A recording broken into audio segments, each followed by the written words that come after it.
Man, that's a future I don't want to live in. Speaking of futures I don't want to live in, Gregway. Hold on. Totally obscured the teleprompter when I threw the papers. The Last of Us is out in June, and to tell us about that monster-infested future, give it the hell up for the voice of Ellie, Ashley Johnson.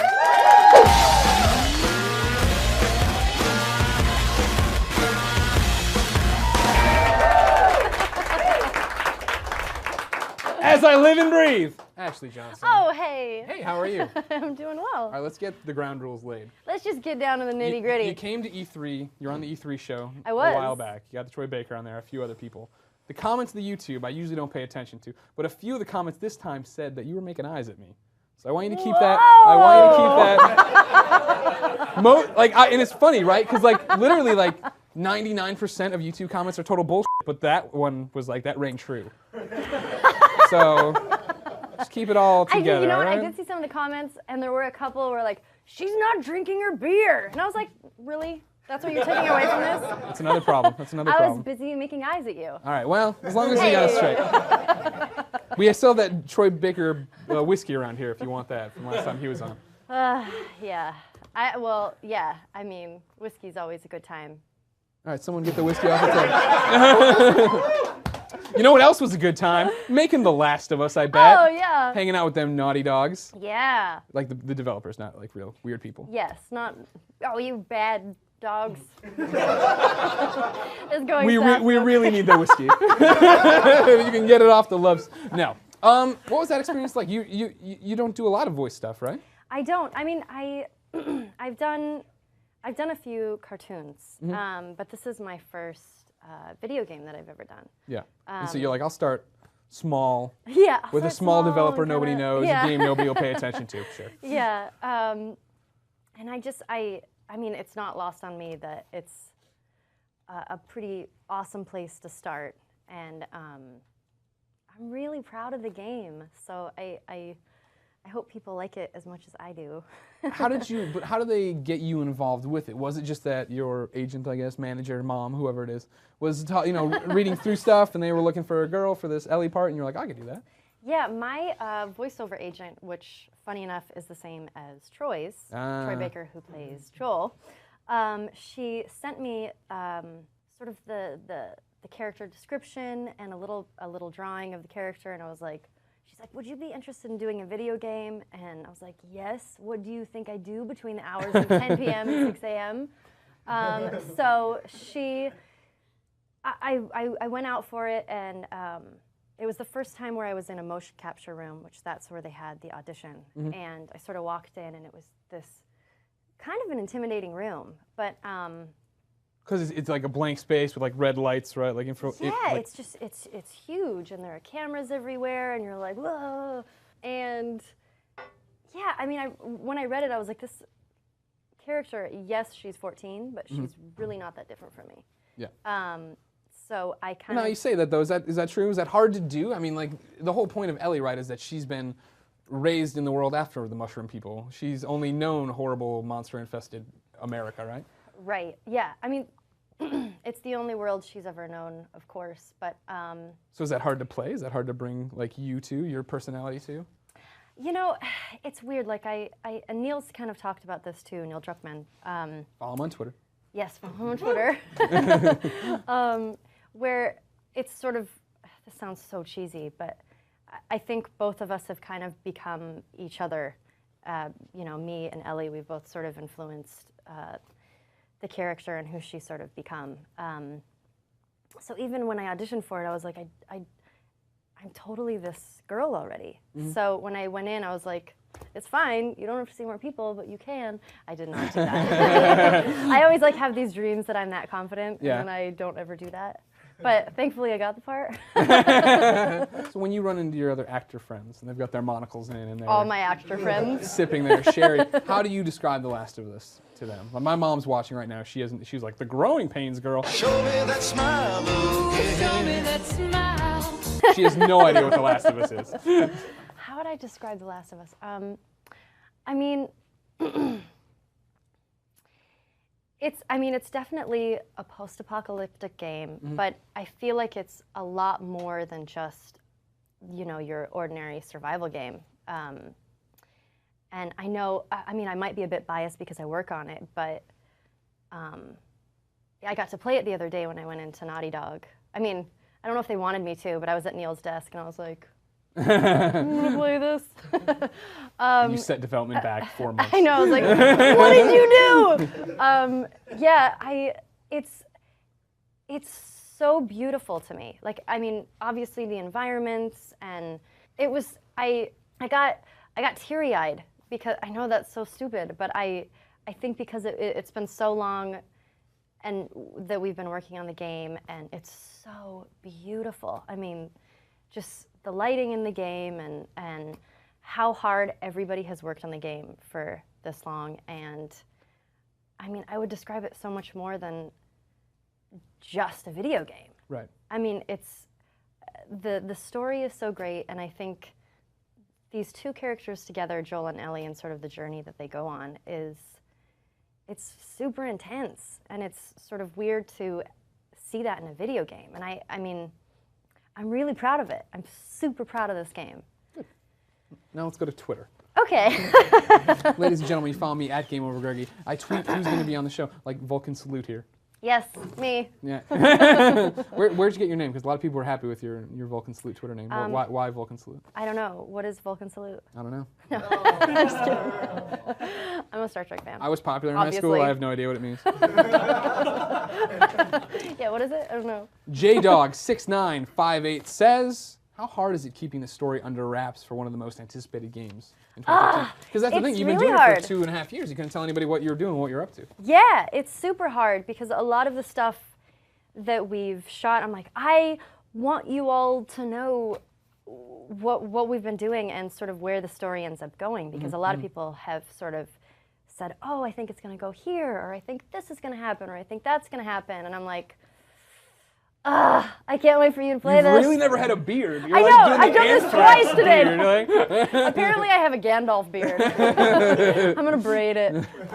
Yeah, man, it's really hard to keep it under wraps, but I'm pretty good at keeping secrets, so I will. Yeah, there were a lot of funny Twitter questions. One talking about your nipple size. Yeah. And I was like, I'm not going to talk about that. That was but Naughty I just Dog did. James, one of the makers of the game, telling you to insult me about my nipples. I don't want to talk about Thanks, James. Greg's nipples. And now I'm talking about them. Thanks, James. You talked, you know, you didn't want to, it was weird looking ridiculous in the mocap suit. Your whole career looking ridiculous. You look ridiculous all the time. Everyone knows my Dave Fennoy coffee mug here. DaveFennoy.com. Using voiceover. You should go there. You wanted to give me a coffee mug, but you didn't have any professionally made. So where do you want me to go with this one? You brought in this one. Yeah. And correct me if I'm wrong. If we're gonna get this, there you go. That's you as a baby being held up by a shirtless man. Yes. And this isn't like your dad. This is like you as a baby modeling. Yeah, I mean, I'm a pretty weird person, and I have a very strange and dark sense of humor. And so I was like, this is going to be, I found that picture. Yeah? Yes! Yeah, this will be, Dave can stay at the interview, or the real desk from now on. Well, you're going to be the interview coffee mug. Yes, I do watch your show, so I know that you have his mug, and I was like, but the problem is, of course, like, so you bring in the photo of yourself here, and then on the back you put a whole bunch of information, but like, whereas Dave Fennoy is DaveFennoy.com, you don't have AshleyJohnson.com. I don't have a website. So not only did you purposely misspell my name, you've included your IMDb page. So everybody go to www.imdb.com/name/NMO429. There it is. So you can go with Greg Miller's. Because I imagine saying it with an accent. Up and noon with Greg Miller's, which I don't know why. Why? Why would you imagine that? See, I should have just stopped and not said that, because now it's not funny anymore. They all laughed. They had a good time. Thank you, guys. I've been getting, oh here, the whiskey came. Thank you. There you go. Oh, thank goodness. So I've been getting the wrap-up sign, but I got 2 more for you. So you want first pull? Okay. Okay. Yeah. I've been drinking on a show. Okay, I'm Troy Baker, everybody. Oh no, I'm drunk. Sorry. We'd be remiss if we didn't hit 2 points then. The growing pains thing. Yes. You were on growing pains. I was. How was that? It was great. I mean, I was so young, and I remember I had a lot of fun. Yeah. I ate a lot of candy. Sure. Is that how they kept you in line? That's how they sort of kept me in line. Yeah. There was a gum wall for all those 7 years the show went, Yeah. behind the scenes. Where people took out their gum and put on the wall? Yeah, they put it on the wall before they'd walk out. And Okay. there was like, 1,700 pieces of gum. Gross. Super gross. It was great. Okay. It was a really good Do experience. you still get recognized for that a lot? I do. And they're like, Is it one of those "Oh, weird you-" things of like, I know you from somewhere. Where is it? And you're like, oh, growing pains. Yeah. Or the shirtless man photo. Yeah, they're like, "Hi." They're like, wait, I saw this picture of you as a child, naked with a random man. Yeah. Now, That was me.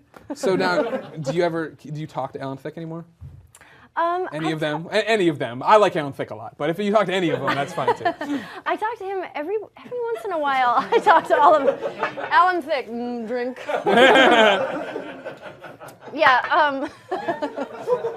Yeah, the Alan Thicke drinking game. If you've ever been on Growing Pains and someone asks you about Alan Thicke, you have to drink. What? Do you talk to This is why we kept the booze away from you. Do you keep in touch with any of them? Do you ever see these people? I do. Every once in a while I see them, or we email, or we call, and we check in. Obviously I was so young, so I wasn't as connected with everybody. Yeah. But we still all talk, and they're fantastic people. Okay. You've been on you're doing the video game stuff. Yeah. But you're still a full-blown actress. Yeah. You're doing I all did these not other things. fart. That was the chair. Only David Jaffe would have called you out of that, so don't worry at all. You're still doing stuff. Yeah. You were in The Killing. You do some Yeah. other stuff that I don't watch either. But my mind literally exploded, and they had to rebuild the mind for me when I was watching The Avengers, and you showed up at the end of The Avengers. The waitress, she gets saved by Captain America. Yeah. And I remember leaving there, and I was with one of my dumb friends, and he's like, man, Captain America 2 is so obvious now. And I'm like, what? And he's like, he's going to fall in love with that waitress girl. And I'm like, like, no, we would have heard about that, you idiot. It's Chrissy Seaver. Growing pains. How did that come down? I mean, because it wasn't like, I don't know anything about, believe it or not, I don't appear in many major motion pictures. I don't know how that, so was that just another random call that we need a waitress to like Captain America? Well, no, I've worked with the guy who directed that, Joss Whedon. Oh, that guy. Who's that? Woohoo! I've worked with him a bunch, and I've known him since I was 14. Oh, wow. So he is very much, in the school of like, hey, you work with all your friends, and you sort of bring all your, friends into all your projects that you do. So he called me. He's like, hey, I'm directing Avengers, and I was like, what? That's amazing. And he's like, hey, do you want to play like a waitress? It's like a smaller part, and I was like, what? Yes. Like, why are you even asking? Of course, I would totally do it. So that's how I got that job. Nice. Just because a friend was, I knew the right person. So. All right. Well, Otherwise, now we're friends. yeah. And so, number one, if you could email Alan Thicke to come on this show.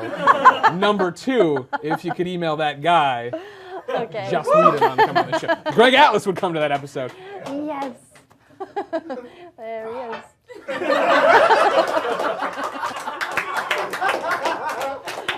Ashley Johnson, you are a Greg doll. Millers. You are a pleasure.